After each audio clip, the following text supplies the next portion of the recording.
Hello everyone, welcome back to the Start Ado. Continue with our previous video. आज हम पढ़ेंगे business की classifications के बारे में। तो आइए चलिए स्टार्ट करते हैं। बिजनेस क्या है? बिजनेस हमारी दो कैटेगरीज में डिवाइडेड है, एक इंडस्ट्री और सेकेंड इज कॉमर्स। कॉमर्स के बाद हम बाद में करेंगे, आज हम पढ़ेंगे अबाउट इंडस्ट्री। आगे इंडस्ट्रीज को भी थ्री कैटेगरीज में डिवाइड किया गया, that is primary, secondary and tertiary. Primary को भी आगे फर्दर डिवाइड किया गया है एक्सट्रैक्टिव, जेनेटिक में। सेकेंडरी को डिवाइड किया गया मैन्युफैक्चरिंग एंड कंस्ट्रक्शन में, लेकिन मैन्युफैक्चरिंग भी हम चार तरीके से कर सकते हैं, जिसमें आते हैं analytical, synthetical, processing and assembling. And tertiary की कोई फर्दर डिवीजन नहीं है। ये है all about the division of the industry. तो चलिए अब हम इनको थोड़ा सा और एक्सप्लेनेशन में पढ़ते हैं। फर्स्टली हम पढ़ते हैं कि इंडस्ट्री होती क्या है। इंडस्ट्री एक तरह की इकोनॉमिक एक्टिविटी होती है। इकोनॉमिक एक्टिविटी मीन्स कि वो कुछ प्रॉफिट अर्न करने के लिए काम कर रही है। इसका मेन काम क्या होता है इंडस्ट्री का? Connected with the conversion of resources into the useful goods. जितने भी आपके रिसोर्सेज हैं उनको आपके यूजफुल के लिए, आपके यूजेस की गुड्स में चेंज किया जाए, ये काम है आपके इंडस्ट्री का। हमने पढ़ा था इंडस्ट्री को फर्दर डिवाइड किया गया है थ्री ब्रॉड कैटेगरीज में। तो उसमें से फर्स्ट है हमारी प्राइमरी इंडस्ट्री। प्राइमरी इंडस्ट्री क्या होती है? include those activities which are concerned with the extraction and the production of the natural resources. Primary industry होती है ऐसी एक्टिविटीज़ जिसके अंदर आप किसी भी चीज़ को एक्सट्रैक्ट करते हो, मतलब कहीं से निकालते हो या प्रोड्यूस करते हो फ्रॉम योर नेचुरल रिसोर्सेज। जितने भी आपके नेचुरल रिसोर्सेज हैं वहाँ से आप किसी भी चीज़ को एक्सट्रैक्ट करते हो या प्रोड्यूस करते हो, that is known as primary industry.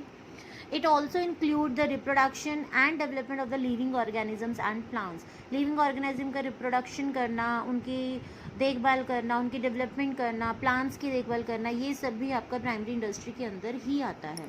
इनको भी आगे फर्दर डिवाइड किया गया है extractive industry and genetic industry में। सेकेंडरी इंडस्ट्री का हम एग्जांपल देख लेते हैं, जैसे कि mining of iron ore. Iron ore की माइनिंग करोगे तो वो तो आपका प्राइमरी इंडस्ट्री हो गया, तो मतलब वो रॉ मटेरियल हो गया। अब इसी रॉ मटेरियल को आप जब स्टील की मैन्युफैक्चरिंग के लिए फर्दर यूज़ करते हो, that is known as secondary industry. मतलब कि जितने भी प्राइमरी प्रोडक्ट्स होते हैं they are treated as a raw material for your secondary industry.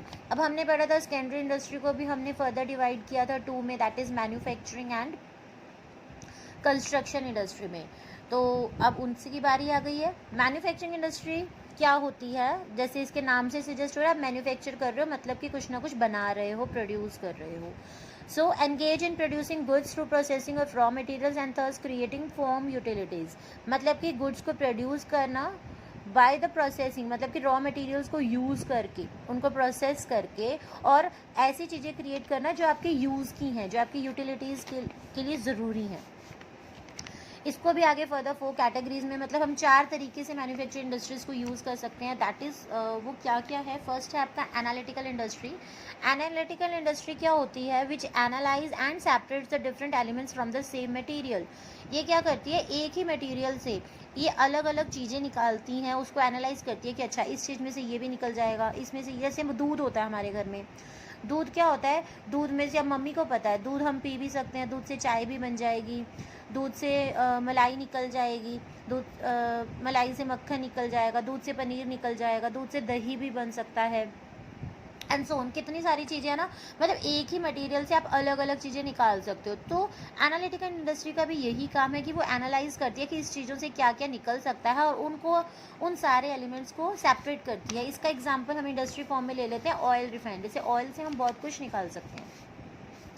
Next हमारी इंडस्ट्री है सिंथेटिकल इंडस्ट्री। सिंथेटिकल इंडस्ट्री क्या होती है? Which combines various ingredients into a new products. जो काफ़ी सारे इंग्रेडिएंट्स को एक ही नया प्रोडक्ट बनाने के लिए काम में लेकर आती है, जैसे कि सीमेंट, जैसे कि हमारी सीमेंट इंडस्ट्री हो गई। इसका हम घर से एक एग्जांपल ले सकते हैं, जैसे कि दूध को ही ले लेते हैं। दूध के अंदर हमने पानी मिलाया, लौंग, इलायची, है ना, चाय पत्ती, चीनी, ये सब हमने मिला दिया, तो वो क्या बन गया? एक नया प्रोडक्ट बन गया। क्या? चाय बन जाएगी आपकी। तो ये होगी आपकी सिंथेटिकल इंडस्ट्री। नेक्स्ट है आपका processing industry.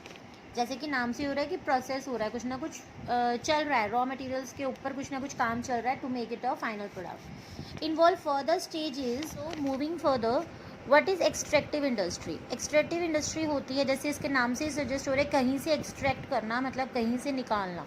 These industry extract products from the natural sources. ये जो इंडस्ट्री होती हैं आपके नेचुरल सोर्सेज से कुछ ना कुछ एक्सट्रैक्ट करती है, कुछ ना कुछ निकाल कर लाती हैं, चाहे वो खोद कर या डिग कर कहीं कैसे भी।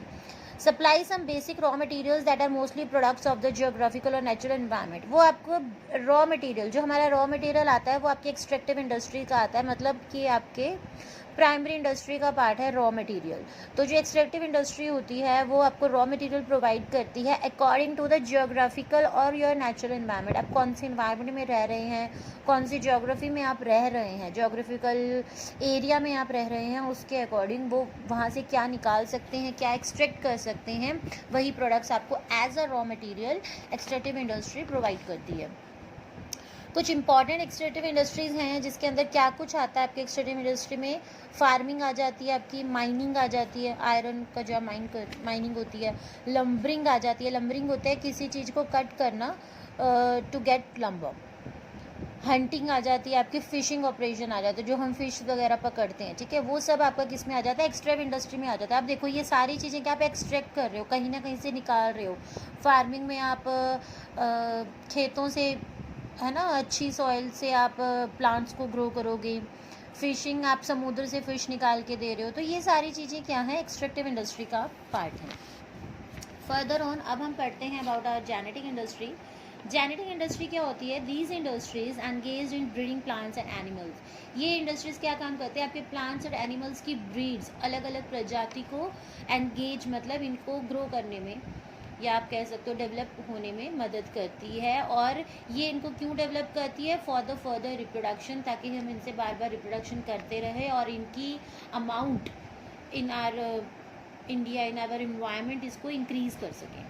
इसके एग्जांपल्स क्या, जैसे सीड्स होते हैं, हम सीड से कहीं पर भी पौधा लगा सकते हैं। और नर्सरी यहाँ पर वो नहीं है बच्चों, जो छोटे बच्चों की ABCD वाली नर्सरी नहीं है। यहाँ पे नर्सरी का मतलब है ऐसी जगह जहाँ पर बहुत सारे प्लांट्स होते हैं। ये मोस्टली आप लोगों के सबके शहर में आपको मिल जाएंगे, जहाँ पर बहुत सारे प्लांट्स होते हैं, और हम घर के लिए भी वहाँ से प्लांट्स लेकर आते हैं। तो जो सीड्स और नर्सरी कंपनीज हैं वो आपकी जेनेटिक इंडस्ट्रीज़ के अंदर आती हैं। क्यों? क्योंकि ये जेनेटिक मतलब जीन्स से वर्ड ये निकला। जीन्स का क्या होता है? जब एक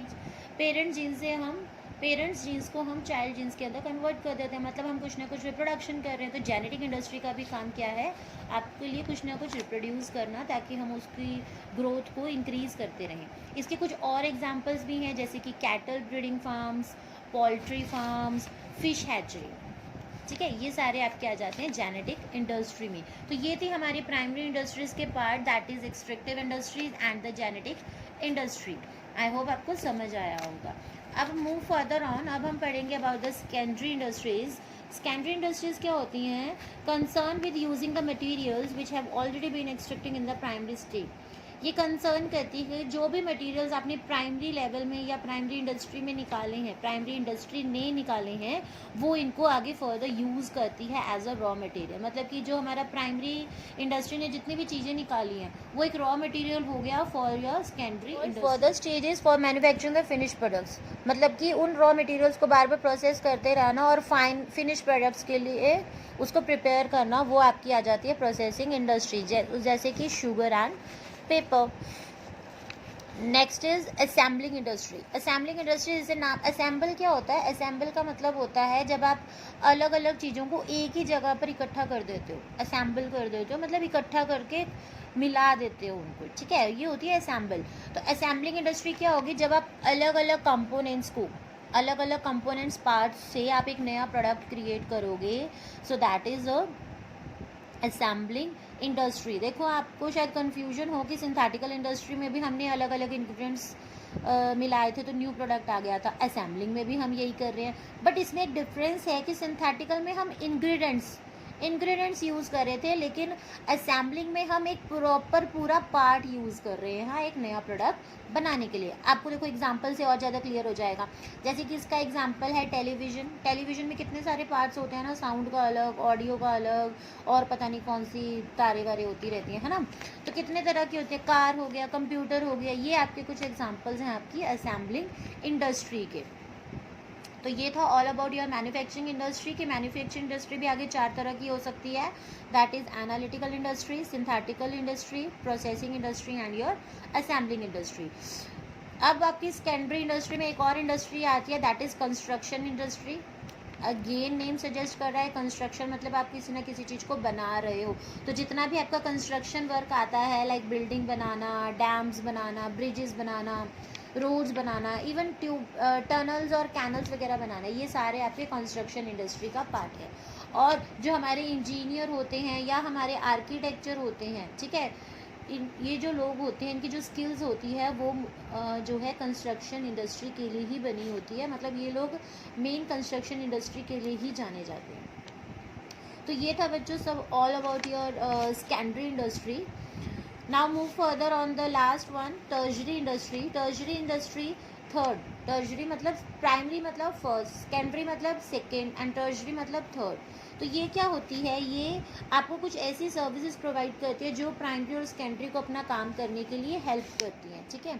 सपोर्ट सर्विसेज की तरह काम करती है for your primary and secondary industry. इसके अंदर जो आपका ट्रेड भी आता है, जो आप बेचने का और ख़रीदने का काम करते हो, वो भी आपका टर्जरी इंडस्ट्री के अंदर ही आता है। For example transport, banking, insurance, warehousing होता है जब आप बहुत सारा प्रोडक्ट बना के एक जगह पर अपना स्टोर कर लेते हो, that is a warehousing. Communication, packaging and the most important one advertising, ये सारी आपकी जो है टर्जरी इंडस्ट्रीज़ में आती हैं, और ये आपको प्राइमरी और सेकेंडरी इंडस्ट्री को फुल सपोर्ट करती है उनका काम करने में। तो आज हमने पढ़ा about all the industries, and one more thing about these industries, that these three of industry, that is primary, secondary and tertiary, all are interrelated and interconnected with each other. अगर एक भी इंडस्ट्री वर्क नहीं करती है तो बाकी के दोनों का काम भी ख़त्म हो सकता है, बाकी दोनों का भी कोई मतलब नहीं है। These are interdependent and interconnected with each other. I hope आपको मेरा आज का सेशन समझ में आया होगा और इंटरेस्टिंग भी लगा होगा। So please like, share and subscribe करना मत भूलिएगा, और साथ में बेल आइकन भी प्रेस करना मत भूलिएगा। Okay bye.